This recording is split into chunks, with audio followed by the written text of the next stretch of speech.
C'est toujours Israël qui en profite. Traître, perfide, personne ne devrait soutenir Donald Trump. Il se passe à peu près tout en ce moment en Amérique. La principale source de nos problèmes est évidemment que Donald Trump est traître. Il est impliqué dans une trahison avec sa cabale sioniste. Nous sommes actuellement engagés dans une guerre au Moyen-Orient que nous ne pouvons pas gagner, soyons clairs, d'accord? Nous ne pouvons pas gagner cette guerre, nous en parlerons plus en détail. La Maison-Blanche peut continuer à publier ces mêmes super faux et gays façon Mortal Kombat du genre « Achève-le, oh Scorpion, on a fait ça en Iran ». Mais la réalité, c'est que nous sommes en train de perdre et nous perdons lourdement. Et voilà ce qui arrive quand on ignore des gens comme Charlie Kirk et qu'on décide plutôt d'écouter des gens comme Mark Levin, des cinglés comme Mark Levin.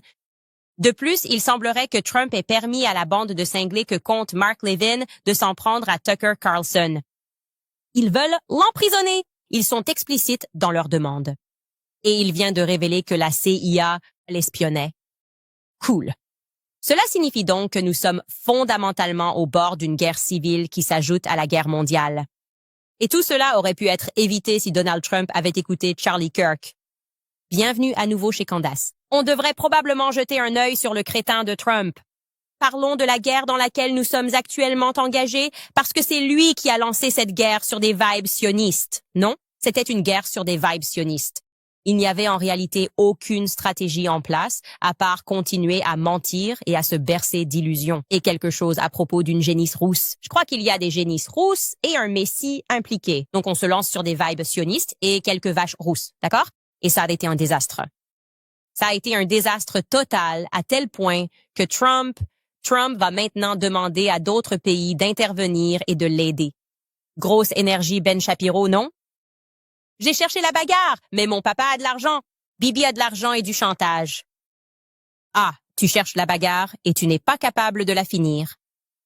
Parce que tu n'as pas réfléchi au fait que l'Iran pouvait simplement fermer le détroit d'Ormuz, d'accord?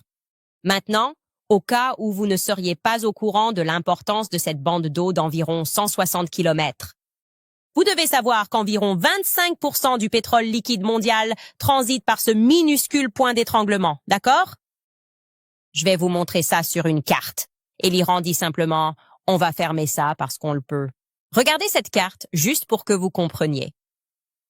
Vous pouvez voir l'Iran de chaque côté de ce pays immense, 100 millions d'habitants, et tout le monde va venir à la table. Si vous jouez à la stratégie de guerre, au jeu de guerre, vous savez que si vous n'avez pas compris qu'ils pourraient simplement fermer ce petit point d'étranglement, parce que qui va leur tenir tête? Les Émirats arabes unis? Vous êtes un idiot. Vous seriez vraiment idiot de ne pas reconnaître cela. Mais ce sont des idiots, d'accord? Ce sont des idiots, et ils suivent une prophétie. Il n'y a aucun sens ici dans ce que nous ne suivons pas. Et souvenez-vous, c'est nous qui avons provoqué ce conflit. Il ne se passait rien. Il ne se passait rien à part que Bibi voulait ce conflit avec l'Iran parce que ils veulent contrôler cela. Ils se disent, vous avez de nombreux jeunes Américains. Envoyez-les mourir là-bas pour en avoir plus. Je suis simplement en train de tout prendre. Nous avons cette idée du grand Israël. Donc nous allons avoir besoin de troupes américaines pour gérer cela. Donc on a juste provoqué ce conflit. Il ne se passait rien. On a aussi bombardé au hasard 200 écolières en Iran. Puis on a menti, mais pas moi. Trump a menti à ce sujet immédiatement. Ambiance vache rousse. Et maintenant, ça devient sérieux. Tout à coup, parce que ça compte. Bon, au final, ce sont les matières premières qui comptent. Et Pete Hegseth est interrogé là-dessus et il a eu une réponse remarquable, d'accord? C'est clair, c'est plutôt important, Pete. Quel est votre plan? Que se passe-t-il ici?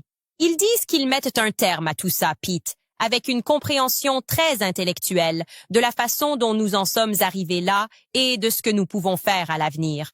Écoutez. La seule chose qui empêche actuellement le transit dans le détroit, ce sont les tirs iraniens sur les navires. Il est ouvert au transit. L'Iran ne devrait-il pas faire cela? Oh. Il sera donc ouvert. Si l'Iran n'avait pas agi ainsi, il n'aurait pas tiré et il n'aurait pas été en colère. Tu sais, écoute, si nos actions n'avaient aucune conséquence, tout irait bien. Tout irait bien si on n'avait pas commencé tout ce drame. Voilà donc ce que vous devez comprendre. Le problème, c'est la réaction de l'Iran à la guerre illégale que nous avons déclenchée. Ce n'est pas la guerre illégale que nous avons déclenchée dans l'espace, mais la façon dont l'Iran y répond. C'est ça qui pose problème. Oui, c'est désormais une catastrophe mondiale, à tel point, comme je l'ai dit, que Trump réclame maintenant des troupes au sol qu'il n'a pas. D'accord? Nous n'avons pas les hommes pour cela parce que nous n'en avons pas la volonté. La volonté doit venir des hommes. La volonté d'abord, les hommes suivront. Et nous le lui avons dit. Nous avons été honnêtes. La raison pour laquelle nous t'avons élu, c'est parce que nous voulions la paix. Nous voulions mettre fin au conflit sans fin au Moyen-Orient. Il a décidé de ne pas écouter. Personne n'avait d'appétit pour cette guerre, nulle part. Donc maintenant, Trump en est réduit à aller demander ou exiger que d'autres pays s'impliquent. Et voici comment le monde réagit. Et la raison pour laquelle ils réagissent, c'est à cause de ce point d'étranglement. D'accord? Ce point d'étranglement au Moyen-Orient. Ils se disent, en fait, on va en avoir besoin. L'Allemagne, ici, on va juste résumer pour vous, a dit, ce n'est pas notre guerre. Nous ne l'avons pas commencé. Nous voulons des solutions diplomatiques et une fin rapide au conflit. Envoyer plus de navires dans la région n'aidera sans doute pas. C'est exclu. L'UE dit qu'il faut maintenir le détroit d'Ormuz ouvert. Et c'est pourquoi nous discutons également de ce que nous pouvons faire à cet égard. La Grande-Bretagne écrit, tout en prenant les mesures nécessaires pour nous défendre, nous et nos alliés, nous ne serons pas entraînés dans une guerre plus large. D'accord. L'Australie écrit, l'Australie n'a pas l'intention d'envoyer des navires dans le détroit d'Ormuz. Nous savons à quel point c'est incroyablement important, mais ce n'est pas quelque chose qu'on nous a demandé ou auquel nous contribuons. Le Japon écrit « Nous n'avons pris aucune décision concernant l'envoi de navires d'escorte. Nous continuons d'examiner ce que le Japon peut faire de manière indépendante et ce qui peut être fait dans le cadre légal. » La Chine, la récente situation tendue dans le détroit et les eaux avoisinantes a eu un impact sur la route du commerce international de marchandises et d'énergie, perturbant la paix et la stabilité dans la région et au-delà. La Chine appelle une nouvelle fois les parties à cesser immédiatement les opérations militaires, à éviter toute escalade supplémentaire de la situation tendue et à prévenir les troubles régionaux, d'impacter davantage l'économie mondiale. La première ministre italienne, Giorgia Meloni, mercredi, qui est une amie de Trump, a exprimé sa critique la plus forte à l'égard des États-Unis et d'Israël. La guerre contre l'Iran, qu'elle décrit comme faisant partie d'une tendance croissante et dangereuse d'intervention qui échappe au cadre du droit international. En gros, elle dit que c'est illégal. C'est illégal. L'Espagne déclare que l'Espagne n'acceptera jamais de mesures provisoires, car l'objectif doit être que la guerre se termine et qu'elle se termine maintenant. La Corée du Sud. Nous continuerons à communiquer étroitement avec les États-Unis, tout en examinant attentivement la situation avant de prendre une décision. Et le message le plus porteur d'espoir est venu de France, ce qui en soi n'est pas très encourageant car le pays le déteste. OK, il déteste Emmanuel Macron et son mari. C'est la réalité en France. Il le déteste, donc personne ne se soucie de ce qu'il dit. Il ne fait que répéter ce que les Rothschild lui ont dit de dire parce que les Rothschild, c'est Israël. Ils ont créé Israël et ils ont créé Emmanuel Macron. Donc il a dit qu'il serait prêt à utiliser la marine française pour escorter des navires, mais seulement si le conflit se stabilisait. Ouais. Merci. On s'y attendait de ta part. Voilà où on en est aujourd'hui, les gars. Grosse énergie, Ben Shapiro. Toujours à chercher la bagarre en pensant que tu as assez d'argent ou que ton papa connaît quelqu'un. Oh chérie, tu devrais le faire. Et c'est tout ce qui compte. Et tu vois bien qu'ils sont dans le pétrin. Tout le monde est nerveux. Personne ne sait où est Bibi Netanyahou, ni pourquoi ces vidéos bizarres ont l'air si artificielles quand il parle. Je veux dire, il y a des rumeurs comme quoi il est mort. Il n'agit certainement pas comme quelqu'un de vivant. Je peux te dire ça. Donc je pense qu'il est mort. Je ne sais pas. Et on en est arrivé là parce que Trump a ignoré la base même qu'il a mis au pouvoir. Trump lui-même est devenu un anti-Trump. Et personne en dehors des Israéliens ne devrait soutenir cet homme. Vraiment. Jamais. À l'avenir, il est juste répugnant. Il est difficile de trouver les mots pour décrire à quel point Trump a été stupide de nous impliquer en Iran. Et je pense donc que la meilleure chose à faire est de laisser Trump vous expliquer la raison très sensée pour laquelle il a décidé que c'était la bonne chose à faire. Voici Trump aujourd'hui expliquant nos raisons totalement légitimes de nous impliquer et en fait pas seulement de nous impliquer, mais de commencer cette guerre. Écoutez bien. Nous n'avons pas besoin de pétrole. Nous avons tout le pétrole dont nous avons besoin pour nous-mêmes. C'est l'un des grands atouts que nous possédons. Nous avons le double, plus du double de la production de pétrole de n'importe qui d'autre. Nous faisons plus du double de n'importe quel autre pays. Donc, nous n'en avons pas besoin. Mais nous l'avons fait. On pourrait presque dire que nous l'avons fait par habitude, ce qui n'est pas une bonne chose à faire. Mais nous l'avons fait parce que nous avons de bons alliés là-bas. Nous avons de grands pays du Moyen-Orient là-bas, Israël là-bas. Donc, nous l'avons fait pour de nombreuses raisons. Alors, J'aimerais réitérer, nous l'avons fait par habitude. On est un peu, par habitude, du genre à commettre des massacres de masse contre les musulmans. C'est un peu ce qu'on fait, tout simplement. On a pris cette habitude, on essaye d'y mettre fin. C'est très difficile, mais cela fait des décennies que cette habitude dure. Personne n'est parfait, n'est-ce pas? C'est comme ma grand-mère qui fumait des cigarettes ou quelque chose comme ça, et elle n'a jamais vraiment réussi à arrêter. C'est un peu l'impression qu'il nous donne, non? C'est juste une habitude. Genre, oh là là, est-ce que ça t'arrive de mâcher du chewing gum ou de dire, c'est une habitude qu'on essaye de perdre. On essaye de ne pas tuer des enfants musulmans sans raison. Mais ensuite, on a juste vu l'école, les filles. On s'est dit, oh mon Dieu, d'accord. On n'arrive pas à aller en cure de désintoxication. Ouais, c'est l'habitude de l'Amérique. Et puis, il nous dit vraiment, il fait, oh, ce n'est pas bien. D'accord, il s'arrête là. Donc ça, ce n'est pas, c'est une vraie raison, c'est pas une raison. Bon, c'est quoi notre deuxième raison? On a beaucoup d'alliés dans la région. Vraiment? Parce que tous vos alliés disent de ne pas faire ça. Ils ont tous dit de ne pas faire ça, sauf Israël. Et tu es l'esclave d'Israël, Trump. Parce que tu veux juste qu'ils mettent ton nom sur un immeuble à Gaza, puis qu'ils posent l'immeuble sur tous les enfants morts. C'est ça? Il va y avoir beaucoup de musulmans et de chrétiens morts. Et tu pourras mettre ton immeuble au-dessus. Et il y aura écrit Trump en se doré tape à l'œil. Ce qui serait fantastique, non? C'est ce qu'il dit. Voilà pourquoi nous nous sommes impliqués. Je voulais simplement que vous l'entendiez de sa propre bouche parce que je ne pouvais pas l'expliquer, tellement c'était stupide. Et puis, quand il l'a dit, c'est devenu encore plus stupide. Génisse rousse, ambiance zio, difficile d'arrêter de fumer. Cool. Et nous n'avons même pas mentionné le fait que nous sommes également en train de perdre l'Irak. Non, alors regardez ce titre. C'est réel.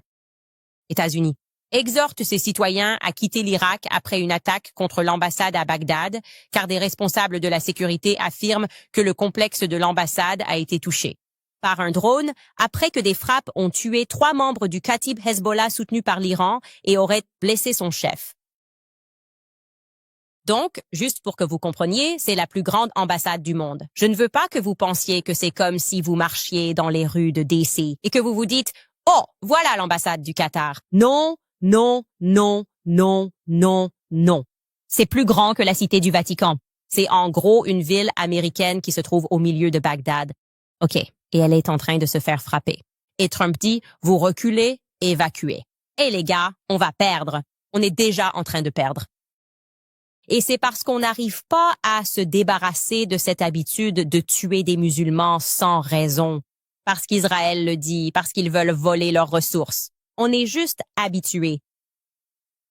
Et en préparation de cette défaite inévitable qui arrive, ce qui se passe en ce moment devient vraiment dangereux. Parce que les néoconservateurs s'en prennent à tout le monde et font ce qu'ils font toujours. Ils blâment tout le monde, sauf eux-mêmes. Tout cela aurait pu être évité s'ils avaient arrêté de se bercer d'illusions. D'accord. Ils pensent tous qu'ils peuvent simplement acheter la réalité. Et j'ai réfléchi à ça pendant au moins les 3 derniers week-ends. J'en ai parlé avec mon mari parce que, en fait, c'était un tweet de Michael Knowles auquel Michael Knowles répondait. Et je n'arrivais pas à y croire juste avant qu'on aille voir Ron. Ils ont commencé à truquer les sondages de manière tellement flagrante. Ils produisaient carrément des sondages complètement déconnectés de la réalité. Tu sais, maintenant, ils ont ces bots dans chaque section de commentaires et il n'y a que des marionnettes qui te disent que tout le monde adore, genre, veut bombarder l'Iran. Et c'est comme si maintenant, les sondages disaient carrément 150% des gens soutiennent la guerre en Iran. Et j'ai dit à mon mari, waouh, je comprends qu'on veuille influencer un peu, mais là, c'est du délire. C'est très dangereux. C'est très dangereux. J'imagine que, dans quel but? Pourquoi feriez-vous ça? Pourquoi créer de faux sondages, de fausses personnes et des marionnettes? Tout le monde sait que cette guerre n'est absolument pas soutenue.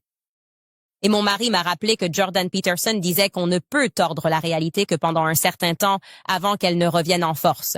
Alors je me suis simplement assise sur mon lit et j'ai décidé de m'installer pour publier mes réflexions sur ce qui se passe exactement en ce moment avec les sionistes et comment Trump a été contaminé par leur délire.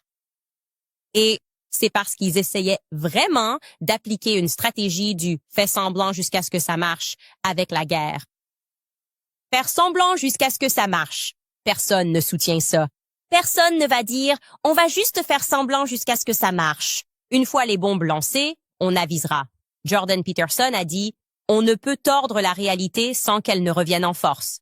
Bien que hors contexte, ces mots illustrent l'échec de la décision désastreuse de cette administration. D'attaquer l'Iran!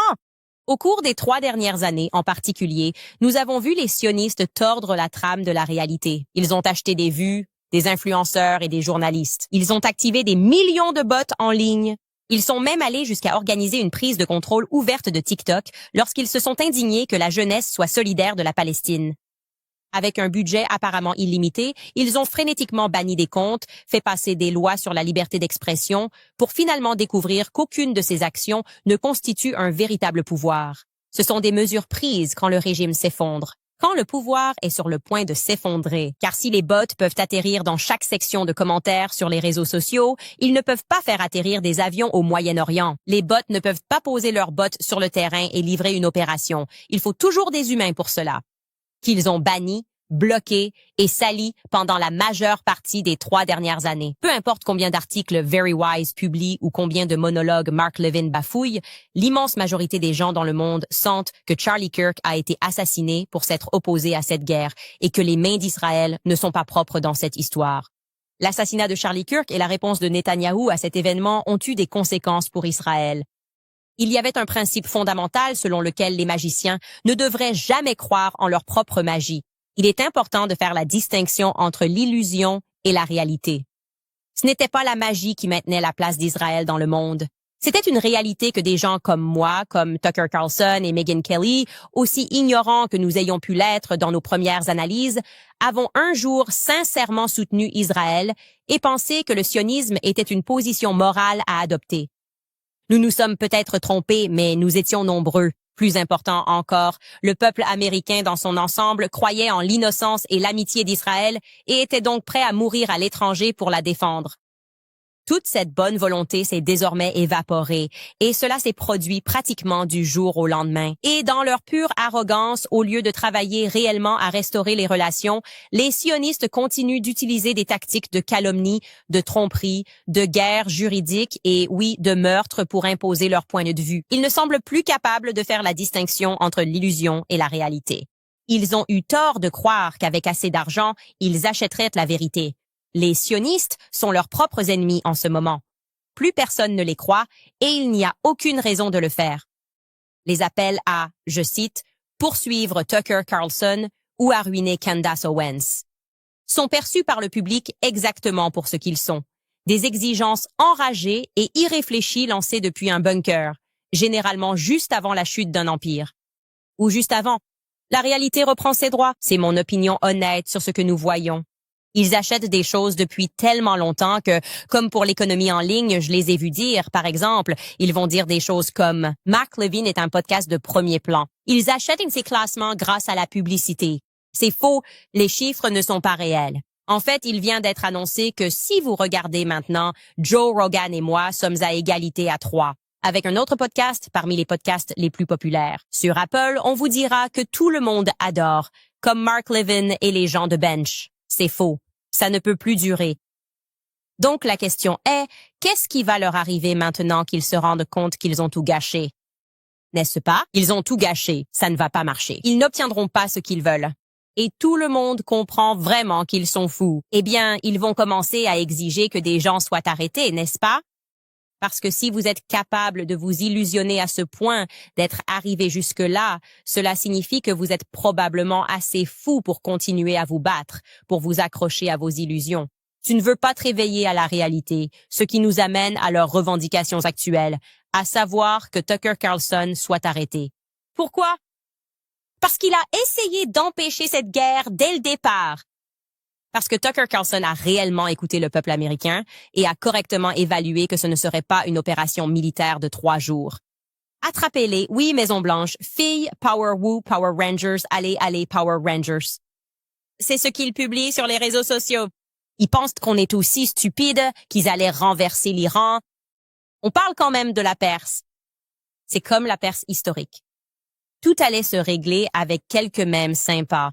Et les gens allaient se dire, ouais, je vais m'engager dans l'armée aujourd'hui. Ouais. C'est incroyable à quel point tout cela a été mal orienté. Et maintenant, ils sont en colère. Ils ont besoin de quelqu'un à blâmer. Ils ne peuvent pas se blâmer eux-mêmes. Ils ne peuvent pas se reprocher d'être fous. Ils doivent s'en prendre à moi. Ils doivent s'en prendre à Tucker Carlson. Et écoutez ce que Tucker Carlson dit avoir découvert à propos de la CIA en lisant ses messages. Écoutez bien. L'autre jour, j'ai découvert que la CIA prépare une sorte de signalement criminel contre moi, un rapport de crime au ministère de la Justice sur la base d'un crime supposé que j'aurais commis. Quel est ce crime? Eh bien, avoir parlé à des gens en Iran avant la guerre. Ils ont lu mes messages. Donc, le crime envisagé serait apparemment la violation de la loi sur les agents étrangers, ou quelque chose comme ça, agir en tant qu'agent d'une puissance étrangère. Et je ne m'attends pas à ce que cela aille plus loin. Je ne suis pas trop inquiet à propos d'une véritable affaire criminelle contre moi pour plusieurs raisons. Premièrement, je ne suis pas un agent d'une puissance étrangère. Contrairement à beaucoup de personnes qui commentent sur les États-Unis, la politique et les affaires mondiales, je n'ai qu'une seule loyauté, et c'est envers les États-Unis, et je n'ai jamais agi contre eux. Leurs intérêts sont les seuls qui m'importent, parce que je viens d'ici, et j'ai beaucoup d'enfants. Donc ce n'est pas un souci. Je n'ai jamais non plus accepté d'argent de qui que ce soit. Je n'en ai pas besoin, je n'en veux pas, et cela peut être prouvé. De plus, mon travail consiste à parler à tout le monde en permanence et à essayer de comprendre ce qui se passe dans le monde. C'est littéralement ce que je fais pour vivre. Et je n'ai pas l'intention d'arrêter de faire cela, et je ne devrais pas non plus. Je ne pense pas. Je suis aussi américain. Je peux parler à qui je veux. Je n'ai aucun secret à divulguer. Donc, légalement, je pense que cette affaire est ridicule, et je doute même qu'elle devienne une affaire. Mais la principale raison pour laquelle ils font cela, c'est pour faire fuiter l'existence de l'enquête, telle qu'elle est à la presse, puis pour humilier et terrifier les personnes visées par cette opération. Et bien sûr, cela m'est arrivé à plusieurs reprises, de nombreuses fois. Il y a aussi des personnes avec des agendas, des rancunes et aucun sens de la retenue, qui sont ravis d'abuser du pouvoir qu'on leur a accordé, grâce à nos lois complexes sur le secret, pour nuire à d'autres Américains pour des raisons idéologiques. C'est tout à fait réel. C'est l'histoire du Russia Gate. Et il est probable que ce genre de choses commence à se produire à plus grande échelle désormais. Donc il faut juste que vous le sachiez pour la suite. Oui. Et immédiatement, dès que vous voyez cette vidéo, des sionistes dérangés ont commencé à dire qu'ils espéraient qu'il irait en prison. Comme je l'ai dit, ils ont perdu. Alors maintenant, ils veulent simplement que des gens soient jetés dans les goulags. Je veux dire, n'oubliez pas Bill Ackman qui est censé être milliardaire par ses propres mérites, ce que Tucker conteste. Il retweetait quand j'ai dit que les gens devraient faire objection de conscience à cette guerre parce qu'ils le devraient. Bien sûr, vous devriez faire objection de conscience à cette guerre. Vous devriez trouver un moyen légal de vous en sortir. Pourquoi mourriez-vous pour Bibi Netanyahou? C'est insensé. Et il commence à retweeter des gens et des personnes qui ont leur profil en hébreu rien que ça en disant « Il existe en fait un statut fédéral ou une loi fédérale. Cette loi dit que si vous dites cela, alors vous pouvez aller en prison fédérale. Enfermez-la. » D'accord. S'il ne meurt pas pour Israël, enfermez tous les Américains. D'accord. Voici Randy Fine. Il a tweeté ceci. On dirait que Tucker Carlson l'apprend à ses dépens. Et je bénirai ceux qui te bénissent. Et celui qui te maudit, je le maudirai. C'est pour eux la plus fidèle interprétation de ce verset. Écoutez bien, chrétiens. Vous mourrez pour Israël, vous mourrez pour Israël, vous soutiendrez Israël ou nous vous détruirons. D'accord. Enverrez vos enfants mourir, massacrerez vos familles, sinon on vous détruira. Nous vous détruirons. Nous vous mettrons en prison, nous ne nous soucions pas de vous. En fait, notre Talmud, pour ceux d'entre nous qui se décrivent comme des juifs talmudiques, nous dit en quelque sorte que vous avez en réalité des âmes d'animaux. C'est certainement une perspective partagée par des personnes qu'ils considèrent comme des messies, d'accord? Et c'est l'ambiance. Donc, quand nous écrivons ce verset, quand nous l'interprétons, même si c'est complètement inexact, cela signifie que c'est une menace. Faites ce que nous disons, sinon, que Dieu vous bénisse. Vous savez, Dieu vous bénira si vous faites tout ce que nous disons. C'est une menace. Laura Loomer intervient et dit « J'ai créé une liste d'influences conservatrices que je crois prendre de l'argent de l'Iran, de la Russie et du Qatar. J'ai joint mes preuves à l'appui. Comme je l'ai dit au DOJ, Tucker Carlson n'est pas le seul à probablement violer la FARA. Tous ces traîtres méritent la prison. Oui, on attend toujours la liste. Elle y fait allusion sans jamais la publier. Pourquoi au DOJ? Pourquoi pas sur X? Ça ne change rien. Si tu as des preuves que des gens prennent de l'argent du Qatar, et prendre de l'argent de l'Iran et prendre ce qui, soit dit en passant, ce serait Israël. C'est ce qu'ils font tout le temps. Publie-la simplement. Ne sois pas évasif. Ils ne sont pas connus pour être évasifs. Larry, publie la liste franchement. Du côté raisonnable de l'Atlantique, il y a des gens comme Alex Stein qui a tweeté ceci. L'Amérique est totalement compromise par des acteurs étrangers si Tucker Carlson se fait arrêter avant quiconque sur la liste Epstein. Oui, eh bien, cela semble absurde, mais c'est probablement une conclusion plausible. Honnêtement, il est plus probable que Tucker Carlson soit arrêté que n'importe qui sur la liste Epstein, parce que c'est la revanche d'Epstein, non? C'est la classe qui a protégé Epstein, protégé des gens qui faisaient du mal aux enfants, nous a menti, nous a manipulés. C'est comme leur dernier souffle. En gros, ils disent, on va attaquer tous ceux qui, pour une raison quelconque, sont simplement contre la pédophilie. Et regardez cette liste Epstein. Nous allons déclencher une guerre en Iran. Les gens posèrent des questions sur Charlie Talk. Rien de ce que nous avons dit n'a de sens. Et cette hypnose où nous faisons répéter aux gens que c'était Tyler Robinson, ça n'a pas l'air de fonctionner. Alors, on va juste aller commencer une autre guerre pour Bibi et massacrer une autre génération de goyim. Je dis, non goyim, signalez-vous en sécurité. Très bien, comprenez ce qui se passe. Débranchez-vous de ce système. Je n'ai absolument aucun respect pour notre commandant en chef. Il sert Israël. Il ne sert absolument pas les intérêts américains. Je ne sais même pas s'il comprend. Nous avons notre propre pétrole. C'est un peu plus vaste que ça, mon pote. C'est un peu plus vaste que ça. D'accord. Cela a genre des implications mondiales, mon ami. L'Iran sera renforcé par cela. Les gens vont juste passer en direct. Vous avez des bases partout. Tu vois ce qui se passe en Irak? Peu importe si tu as juste du pétrole en Israël. C'est une façon très enfantine de voir les choses. Est-ce que je peux survivre sans leur pétrole? D'accord. Et qu'en est-il du reste du monde? Est-ce que ça impacte toutes tes relations à l'échelle mondiale? Est-ce que ça impacte, genre, tout ce dans quoi tu as investi notre argent? Au Moyen-Orient? En Irak? Je veux dire, non, mais nous avons notre propre pétrole et ce sera super facile pour nous de le remplacer pendant qu'on envoie des barils de pétrole du Venezuela vers Israël. Parce que c'est nous qui avons fait l'effort militaire. Ils peuvent profiter des fruits de cela, de notre travail.